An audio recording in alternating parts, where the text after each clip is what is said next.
므낫세 왕은 남유다 왕국의 왕입니다. 히스기야의 아들로 그 뒤를 이어서 왕위를 이어받은 사람인데 남북 이스라엘 왕족, 북왕조 이스라엘과 남왕국 유다에 있어서 모든 왕 가운데서 가장 오랜 시간을 왕위에 앉아서 다스렸던 사람이죠. 무려 55년 동안을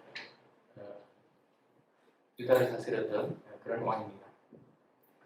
하지만 그렇게 오래도록 왕위에 앉아 있는 동안 므낫세는 사실상 대부분의 시간을 하나님을 모르는 이방인처럼 살았습니다.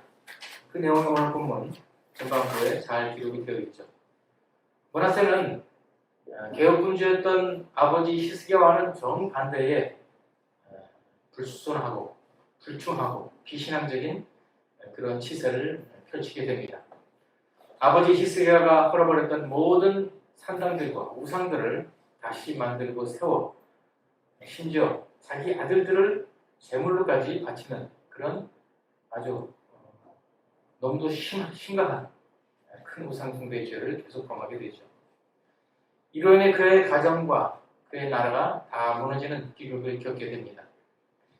히스기야 시대에 아버지 히스기야 시대에 간신히 회복시켜놨던 이스라엘의 신앙 그리고 거룩한 영적인 질서가 이 므낫세의 치세 동안 완전히 망가집니다. 단순히 망가진 것이 아니라 그 이전 어느 때보다도 가장 처참하게 신앙의 형편과 영적인 상황들이 안 무너져내는 것을 우리가 깨닫게 되죠. 그는 그의 대부분의 통치 기간 동안을 아버지 히스기야의 신앙을 전혀 따르지 않고 이방 사람들의 온갖 가증한 일들을 본받으면서 예루살렘을 특히 하나님의 성전을 우상의 집합소로 변질시켰습니다. 심지어 이방인들도 혐오하는 인신 제사까지 사람을 제물로 드리는 일까지 자행하면서 또한 하나님의 성전 안에 우상을 새겨서 세워가는 그런 영적 반역의 극치를 보이게 되죠. 당연히 이와 같은 그의 확신에 찬 우상 숭배는 그의 다스림을 받는 백성들 모두를 악한 길로 깨어내게 되었고 이스라엘 전체가 하나님을 떠나는 그런 불충을 저지르게 됩니다. 특히 오늘 본문은 2절을 통해서 그가 여호수아의 정복시대 동안에 쫓아냈던 이 가나안 7 족속들의 그 범죄와 악행을 그대로 반복했다라는 얘기를 강조하면서 9절에서는 그보다 더 강조하여 그 가나안 7 족속들의 범죄나 악행보다도 더 심한 죄를 범했다라고 강하게 고발하고 있습니다. 이 말씀은 병행 본문인 열왕기하 21장 11절에서도 똑같이 고발되고 있습니다. 또한 오늘 본문과 병행 본문을 이루고 있는 열왕기하 21장에서는 므낫세가 이미 멸망당한 북이스라엘의 가장 사악한 왕이었던 아합과 똑같은 범죄자라고 그렇게 비판하면서 므낫세 왕이 저질렀던 또 다른 아주 중대한 범죄를 심각하게 추가하여 지적하고 있죠. 그것이 이제 열왕기하 21장 16절에 있는 말씀인데 그것은 다름 아닌 무죄한 자의 피를 흘려서 예루살렘에 가득하게 했다라고 하는 표현입니다. 이것은 단순한 신앙적인 영적인 차원에서만 타락한 것이 아니라 그 사회의 모든 법 질서가 무너져내는 윤리적으로 도덕적으로 완전하게 타락하고 망가진 상황을 얘기해 준 것이죠. 또한 이것은 므낫세의 그 추악한 우상 숭배 정책에 맞서서 격렬하게 저항하며 맞섰던 경건한 사람들, 수많은 선지자들을 비롯한 참으로 하나님을 경외하는 많은 신실한 사람들을 므낫세가 엄청나게 핍박하고 또한 그들을 사륙했다는 것을 의미하고 있습니다. 참으로 므낫세의 핍박과 박해를 견디지 못하고 또한 그에 의해서 참혹하고 억울한 죽음을 당한 사람들이 너무나 많았다는 사실을 열왕기하 기자는 매우 강하게 그것을 강조하여 비난하고 있습니다. 전설에 의하면 바로 이때에 이사야 선지자도 므낫세에 의해서 죽임을 당했는데 톱으로 몸을 치는 두 조각을 내는 그런 무참한 사육을 당함으로 선지자 이사야가 죽음을 당했다는 얘기가 있습니다. 그러나 무엇보다도 므낫세 왕이 얼마나 영적으로 구제불능의 인간이었는지를 여실하게 보여주는 내용이 있다면 그것은 열왕기하 23장 26절입니다. 그 내용을 보게 되면 므낫세의 직계 손자였던 요시야와 구약시대의 가장 위대한 개혁군주로서 신앙개혁을 이루었던 이 요시야 왕의 너무도 피눈물 난 그런 하나님 앞에 헌신과 충성, 그리고 그토록 철저한 회개와 신앙개혁 운동에 불구하고 그의 할아버지 므낫세가 그야말로 태산처럼 쌓아놓았던 온갖 추악한 우상 숭배의 범죄를 비롯해서 그의 그가 무도한 만행들로 말미암아 남왕국 유다의 멸망은 도저히 회복 불가능한 그런 상황으로 내몰리게 되었다는 사실을 분명하게 기록하고 있습니다. 열왕기하 23장 26절 한번 같이 보실까요? 열왕기하 23장, 열왕기하입니다. 23장 26절 604면에 그러나 여호와께서 유다를 향하여 내리신 그 크게 타오르는 진노를 돌이키지 아니하셨으니 이는 므낫세가 여호와를 경노하게 한 그 모든 경노 때문이라. 므낫세의 손자 요시야가 모든 우상 숭배를 철폐하고 철저하게 회개해서 이제 유다 왕국을 신앙적으로나 영적으로 제대로 된 모습으로 돌려놓았지만 그러나 그 유다 왕국은 결국 망하는 길을 피해갈 수 없었다. 왜? 그 할아버지 므낫세가 저지른 악행과 그 만행과 그 우상 숭배가 도저히 이것을 상쇄할 수가 없었기 때문이라는 것이죠. 자, 그런데 바로 이처럼 정말 어떻게 감당할 수 없을 정도의 엄청난 죄와 우상 숭배를 저질렀던 이 므낫세의 치하에서 정말 가장 비관적이고 절망적인 현실이 계속되고 있던 그 남한국의 상황 속에서 전혀 뜻밖의 놀라운 반전이 일어나고 있음을 오늘 본문이 말씀하고 있습니다. 10절 이하에서 주시는 말씀이죠. 참다 못한 하나님이 결국 므낫세를 엄중하게 심판하십니다. 그 내용이 이제 10절과 11절에 기록되어 있습니다. 아수르의 침공을 받아서 므낫세는 포로가 되어 코에 갈고리가 꿰이는 그런 참 너무도 참혹한 그런 형벌을 받으면서 바벨론으로 멀리 끌려가게 됩니다. 혹독한 시련과 환난 그리고 치욕스러운 그 능욕과 수모를 당하는 이 상황 속에서 므낫세는 그제야 자신의 모든 잘못과 범죄를 인정하고 철저하게 그리고 진심으로 겸손히 회개하는 모습을 보여주게 됩니다. 12절이죠. 그가 환난을 당하여 그의 하나님 여호와께 간구하고 그의 조상들이 하나님 앞에 크게 겸손하여 기도하였으므로 하나님이 그의 기도를 받으시며 그의 간구를 들으시사.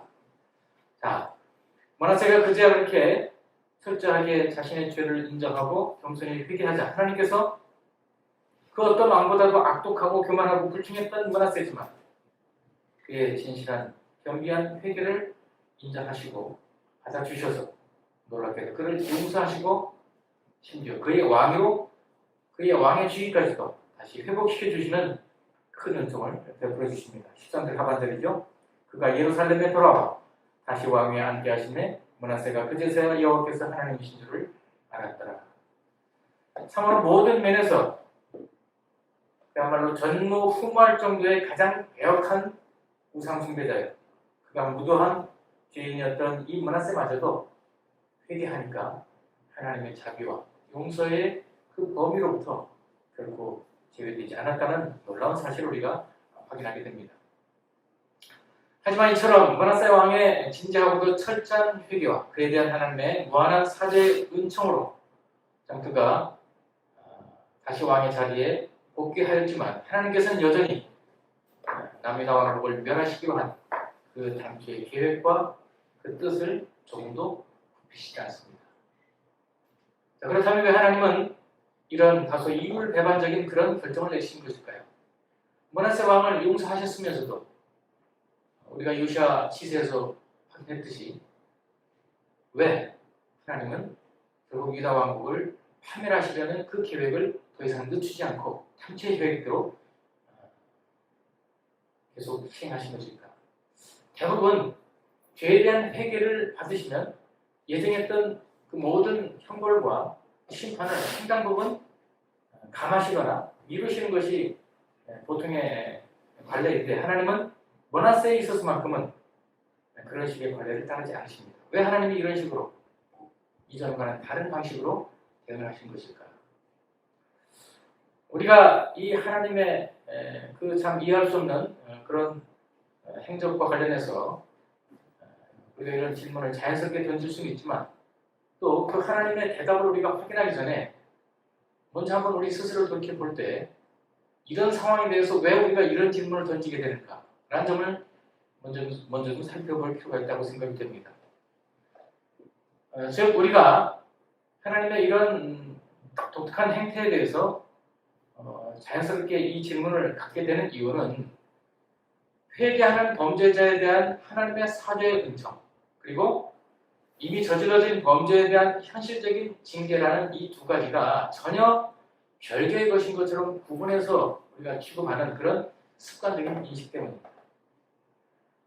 하나님 앞에 범죄한 자가 회개했을 때 주어지는 사죄의 은총 그것과 이미 그가 회개하기 전에 저지른 범죄에 대한 하나님의 실제적인 그런 징계를 연결해서 우리가 봐야 되는데 늘 그걸 따로 분리해서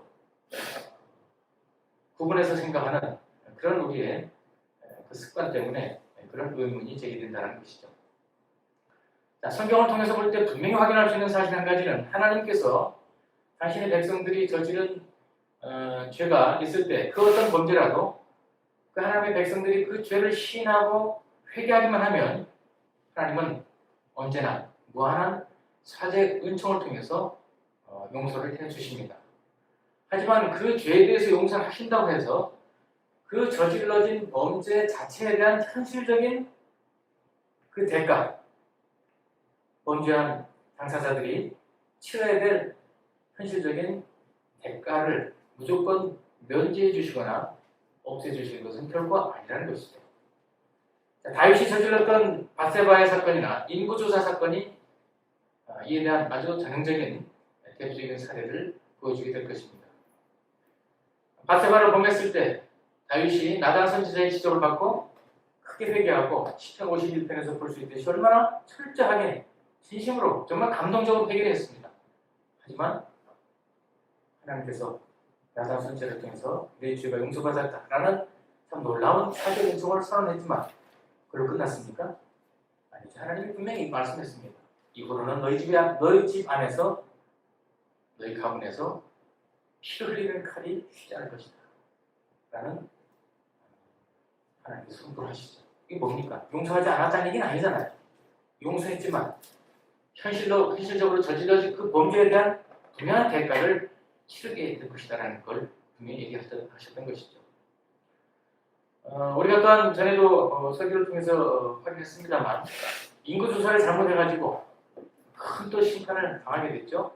세 가지 중에 하나를 골라 선택해라라고 해서 사흘 동안 역병이 들어가지고 그 백성들이 무고하게 수많은 백성들이 죽어나갑니다.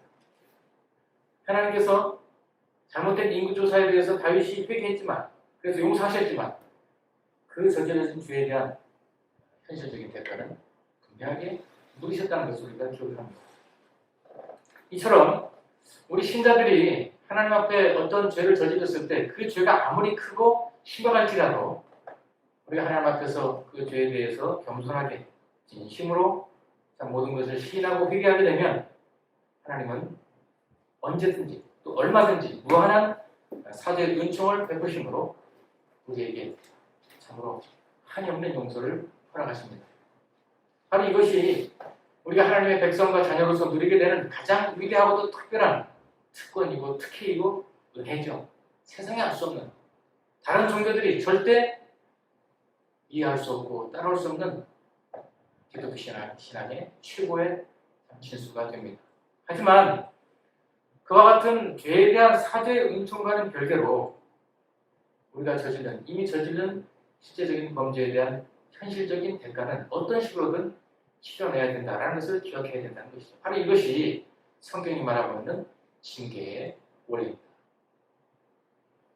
하나님의 백성, 구원받은 하나님의 자녀이지만 하나님 앞에 저지른 죄에 대해서는 회개할 때 용서를 하시지만 그와 더불어 반드시 징계로서 다스리십니다.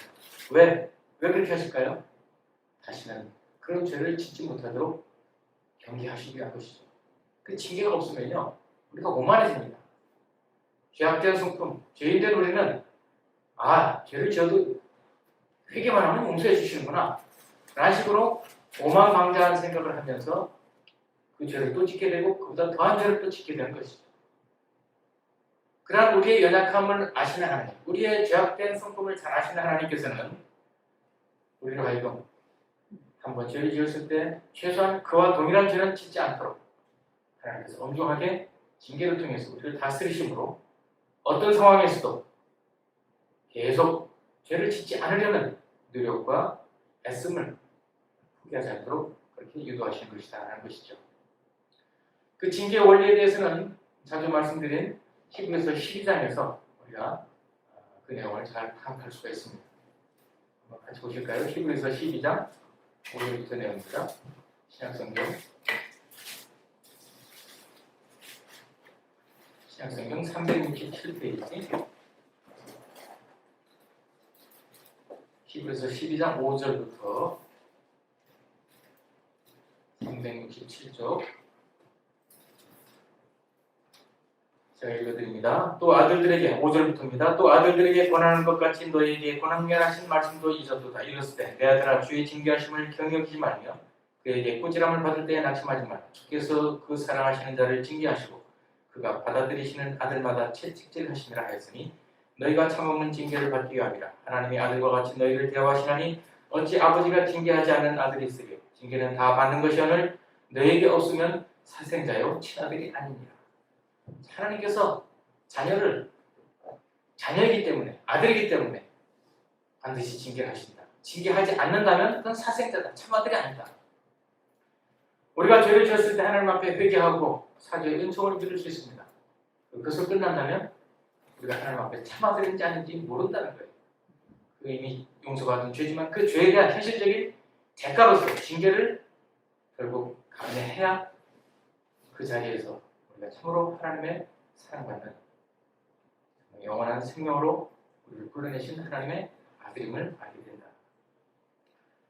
또 한 가지 문제가 오늘 본문에서 드러나고 있는데 그것은 뭐냐면 앞에서 말씀드린 대로 므낫세가 그처럼 철저하고 진심 어린 회개를 하였음에도 그가 여전히 어리석은 자로서의 자리를 벗어나지 못합니다. 그리고 그가 저지른 죄 때문에 유다는 예정된 대로 망하게 되죠. 왜 그런 상황이 발생할까요? 왜 더 이상 유다의 멸망이 미뤄지지 않고 그 참혹한 하나님의 저주가 강해지지 않는 것일까요? 그 이유는 므낫세의 회개가 자발적인 것이 아니었습니다. 능동적인 것이 아니었고 하나님의 강권에 의해서 수동적으로 이루어진 그런 회개였다라는 것이죠. 그 10절부터 12절의 말씀이 분명히 이렇게 말씀합니다. 여호와께서 므낫세와 그의 백성에게 이르셨으나 그들이 듣지 아니하므로 여호와께서 아수르 왕의 군대 지휘관들이 와서 치게 하시매 그들이 므낫세를 사로잡고 쇠사슬로 결박하여 바벨론으로 끌고 간지라. 하나님이 아수르 군대를 일으켜서 유다를 치고 므낫세를 사로잡아 가도록 하는 그런 치욕스러운 시련과 환난을 겪고 나서야 비로소 므낫세가 회개를 합니다. 나는 일어날지 모르겠어요. 만약에 므낫세가 정말 완고한 범죄자였던 자신을 향해서 점점 다가오고 있는 이 하나님의 징벌의 손길을 깨닫고 그 징벌의 하나님의 손길이 닿기 전에 재빨리 스스로 회개할 수 있는 그런 영적인 민감성을 발휘했다면 최소한 유다의 멸망을 가져왔던 그의 궁극적인 책임만큼은 피할 수 있었을 것입니다.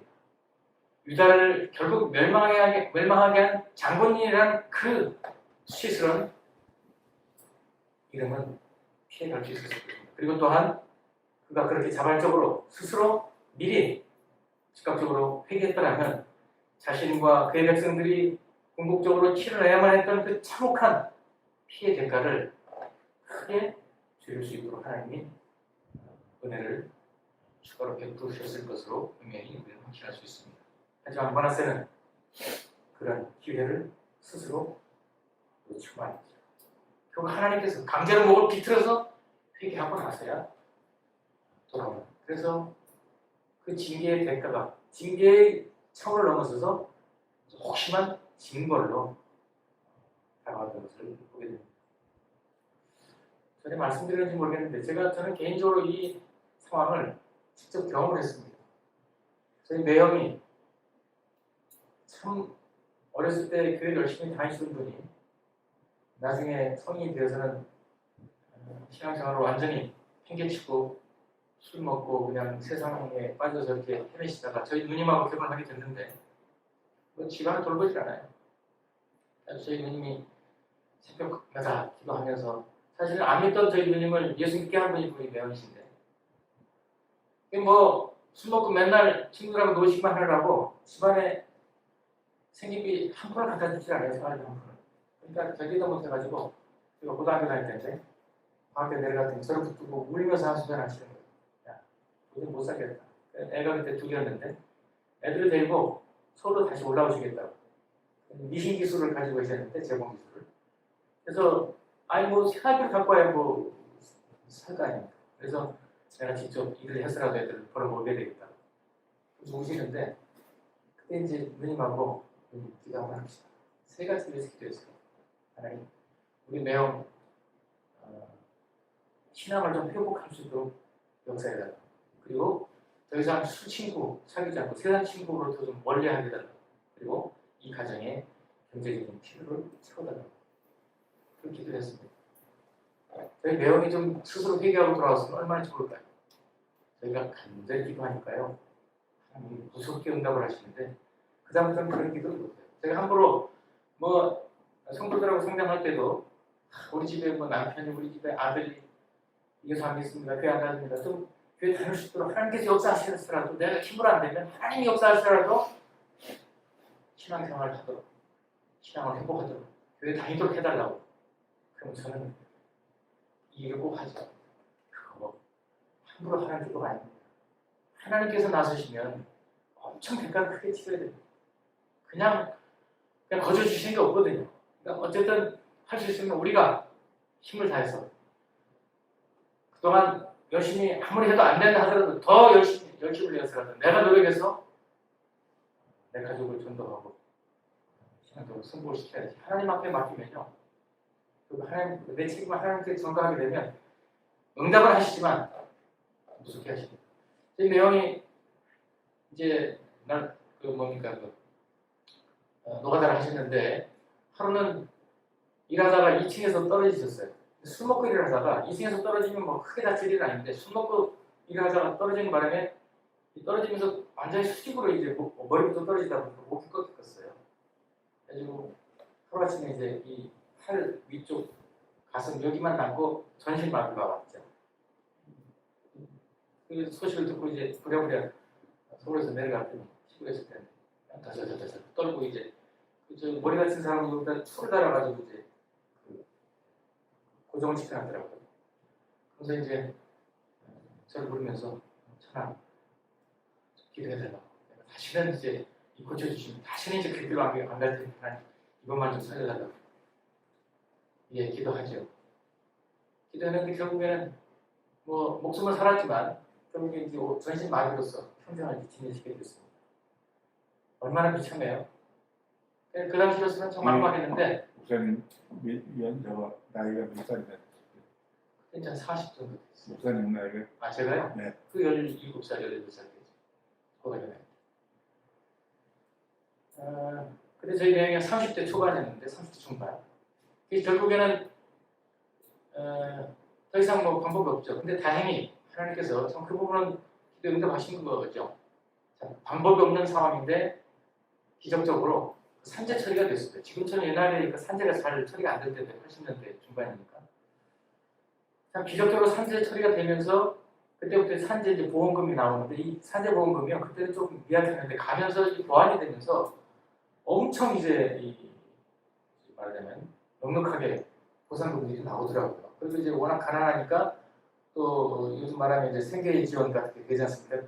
빈곤층에게는 그런 것들이 합쳐져가지고 나중에는 뭐 웬만한 저 대기업 간부 이상만큼의 그 양쪽에 돈을 모으면 그렇게 많이 돈이 이제 나와요. 그래가지고 경제적으로는 전혀 그 이후에 오히려 이제 어려움이 없고 자녀를 다 잘 키우고 이제 다 대학까지 보내고 되는 그런 상황이 됐는데 그래서 아무런 염려 없이 잘 키웠죠. 하지만 결국 몸을 다시 회복시켜달라는 그 기도는 응답하지 않으시더라고요. 평생을 이제 그러고 다니셨는데 그러다 보니까 어떻게 됩니까? 경제적인 필요가 채워지는 응답이 됐죠. 그 다음에 이렇게 온몸이 이제 전신마비가 되니까 친구들이 어디 있어요? 술 먹으러 갈 수가 없어요. 그냥 교회만 열심히 다니는. 나중에 이제 명예 장로까지 되셔가지고 그리고 돈이 남으니까 많이 이제 보생금이 나오니까 그걸로 이제 뭐 선교사업도 많이 하시고 저보다도 훨씬 더 많은 참 헌신을 하시면서 해외 나가는 선교사들을 많이 도우셨습니다. 한번 선교원금만 뭐 1,000만 원씩 할 정도로 뭐 그렇게 떼부자는 아니었지만 그렇게 헌신할 정도로 참 열심히 섬기셨는데 저희 누님이 지금도 만나면 그 얘기를 하세요. 참 그동안 평생을 그렇게 고생하셔서 참 안 됐습니다. 그러면 저희 누님은 그럴 말 말아요.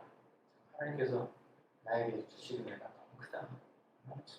그런 불평도 볼 마음도 없다. 오직 감사만 있다. 라고 얘기하세요.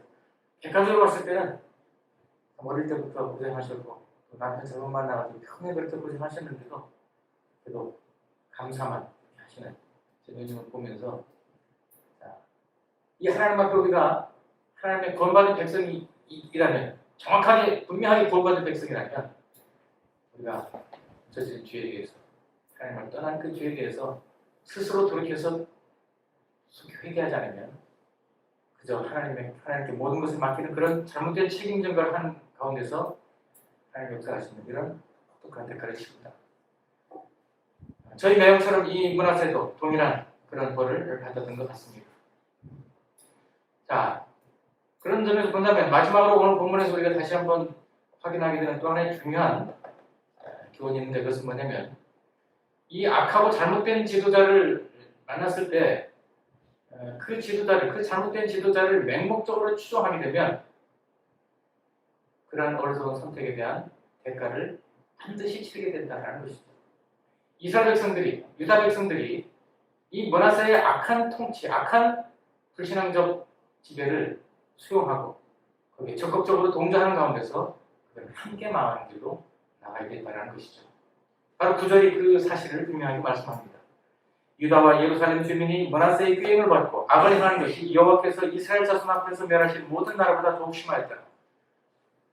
므낫세 왕의 영적 지도자의 잘못된 그릇된 인도를 따라서 아무 생각 없이 따라갔던 그 백성들 모두가 함께 파멸하게 되었다는 것을 경고합니다.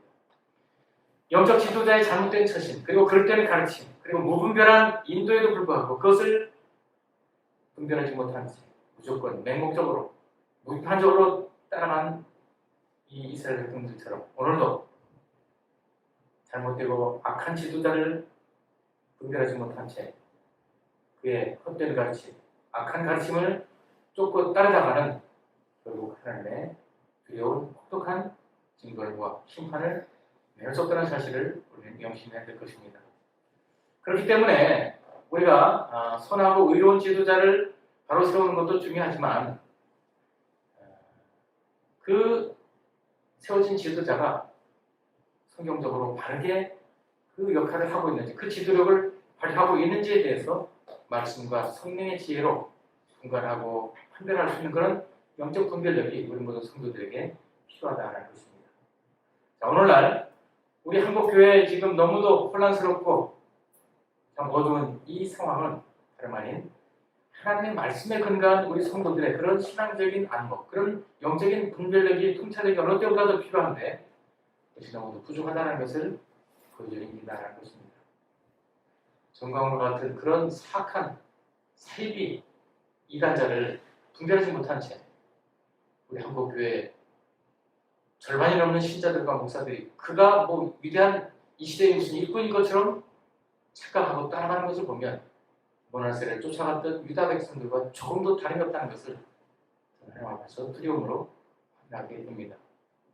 성도 여러분, 우리 하나님의 백성된, 하나님의 자녀된 가장 큰 특권과 특혜는 우리가 어떤 죄를 짓더라도 회개하면 무한한 하나님의 사죄의 은총을 누릴 수 있다는 것이죠. 하지만 그 사죄의 은총과는 별개로 우리가 저지른 범죄에 대한 명백한 현실적인 징계는 불가피하다. 피해갈 수 없다는 사실을 기억하셔서 어쨌든 그런 일이 없도록 가능하면 하나님의 말씀 안에서 우리가 순전하게 온전하게 순종해 나가는 삶을 살면서 죄를 짓지 않도록 참 힘을 다해서 노력해야 된다.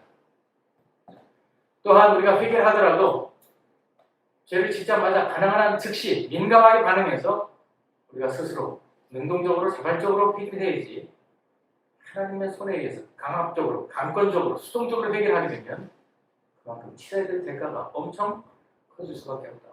엄중한 하나님의 징벌을 당한다는 사실을 인문학세를 통해서 우리는 교훈을 받고 그런 어리석은 선택을 하지 않도록 늘 깨어 있어야 된다. 사실 영적 성숙, 신앙적 성숙의 차이는 바로 여기서 옵니다. 죄를 짓더라도 재빠르게, 신속하게, 민감하게 반응해서 빨리 회개하느냐, 능동적으로 회개하느냐. 바로 여기에 이제 성숙한 신앙의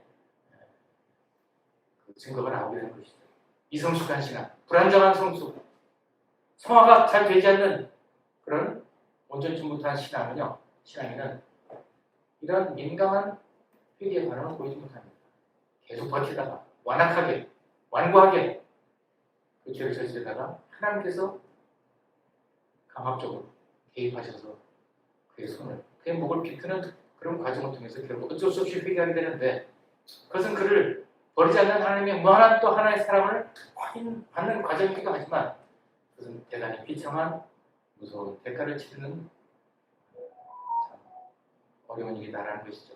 바라면 저 여러분이 남 인생 속에서 가능하면 성숙한 신앙의 자리에서 늘 하나님 앞에 작은 죄라도 즉시적이고 민감하게 반응해서 회개하고 온전한 신앙을 우리가 고전하고 하나님 앞에 온전하게 순종한 삶을 살아가면서 철저하게 죄의 유혹으로부터 우리가 벗어나고 그 유혹을 거부하고 그런 죄에 빠질 수 있는 가능성을 원천 공세하는 악은 모양이라도 버리라는 그 말씀대로 철저하게 순전한 신앙으로 살아가는 저 여러분 되게 주님겠습니다. 이와 같은 참된 승리를 통해서 우리 자신이 하나님 앞에서 은혜를 누리고 우리와 관계된 모든 가족과 이웃과 교회 지체들, 이 한국교회 공동체가 우리 그러한 온전한 순종과 빠르고도 신속한 민감한 회개의 반응을 보이는 그런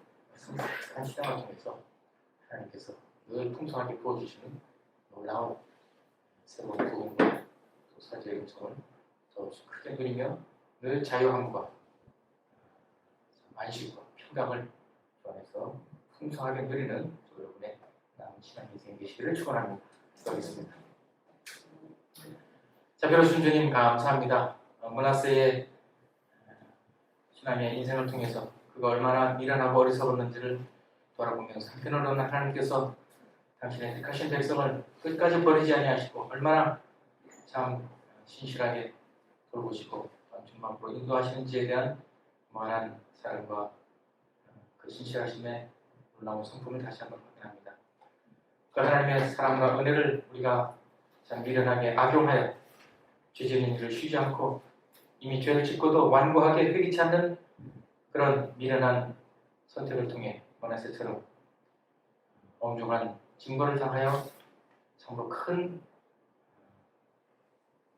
번옥을 치르고 또한 그의 백성들이 함께 파멸당하는 그런 불행을 겪었던 것을 우리가 참 기억하면서 우리는 그와 같은 어리석은 전철을 되밟지 않고 작은 죄라도 늘 신속하게 민감하게 그렇게 하나님 앞에 회개함으로 우리가 참 사죄의 은총을 누릴 뿐만 아니라 실제적인 삶에 있어서도 우리가 비록 징계를 받더라도 아주 가벼운 하나님의 손길을 통해서 참 하나님의 은혜를 누리는 그런 복된 인생으로 살아갈 수 있도록 주님 저희들이 말씀과 성령으로 늘 충만케 하시고 우리가 힘을 다하여 죄를 짓지 않는 순전한 하나님의 백성으로서의 삶을 살아가는데 우리가 끝까지 어떤 상황에서도 포기하지 않고 힘을 다하여 노력하고 수고하게 하시되 우리가 또한 끄지구시간에 어쩔 수 없이 죄를 짓는 경우에는 주님 앞에 신속하게 민감하게 회개하는 성숙한 신앙을 통해 참 우리 자신이 살고